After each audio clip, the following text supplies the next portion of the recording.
Can we download apps without App Store on iPhone? Hey everyone, welcome back. In this video, I will show you if there is a way to download apps without App Store on your iPhone or iPad. So let's get started.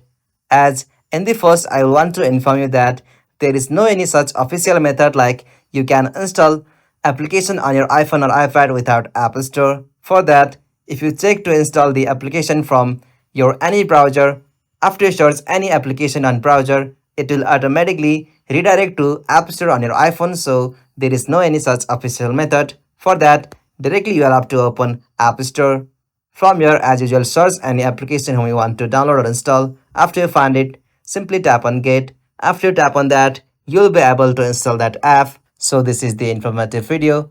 If you found this video helpful to you, please don't forget to give a like and subscribe to our YouTube channel for more quick and short tutorial like this.